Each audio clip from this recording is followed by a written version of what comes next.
ஐயப்பனுக்கு தோஷ நிவர்த்தி செய்தவர் யார்? அப்போது பாடப்பட்ட பாடல் எது? சபரிமலை பிரதான வழிபாட்டில் பறை கொட்டி பாடல் என்பதும் ஒன்று. பட்டினம் திட்டாவில் உள்ள வேலன் சமுதாயத்தினர் சபரிமலையில் இச்சடங்கை செய்து வருகின்றனர். ஐயப்பன் பந்தளத்தில் வளர்ந்து வந்தபோது ராணியும் மந்திரியும் சதி செயல்களில் ஈடுபட்டு ஐயப்பனுக்கு தோஷத்தை ஏற்படுத்தி இருந்தனர். ஐயப்பன் தவ கோலத்தை ஏற்கும் முன்பு சிவபெருமான் மலைவேலனாக தோன்றி ஐயப்பனின் தோஷத்தை நிவர்த்தி செய்கிறார். அப்போது ஐயப்பன் சிவபெருமானிடம், எனது தந்தையாக உள்ள நீங்கள் எனக்கு அருகிலேயே இருந்து இங்கு வரும் பக்தர்களுக்கு இருக்கும் சகல தோஷங்களையும் நிவர்த்தி செய்ய வேண்டும் என வேண்டுகிறார்.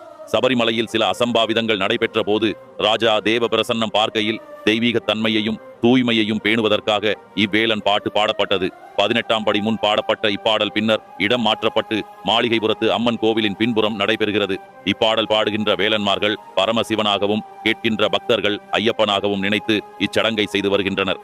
இப்பாடலை திருஷ்டி தோஷம், சனி தோஷம், சர்ப்பதோஷம், சத்துரு தோஷம் மற்றும் எதிரிகளால் ஏற்பட்டுள்ள மாந்திரிக தோஷம் போன்ற அனைத்து தோஷங்களின் தோஷ நிவர்த்தி பாடலாக பக்தர்களுக்காக பாடுகின்றனர். நீங்கள் ஐயப்ப பக்தர் என்றால் இந்த வீடியோவை லைக் செய்து சுவாமி சரணம் என்று கமெண்ட் பாக்ஸில் பதிவு செய்யவும். சபரிமலை ஐயப்பனின் மகத்துவம் மற்றும் யாத்திரையின் விரத முறைகளை பற்றி ஒரு முழுமையான வீடியோவாக பதிவிட்டுள்ளேன். விருப்பம் உள்ளவர்கள் கீழே உள்ள லிங்கை கிளிக் செய்து பார்க்கவும்.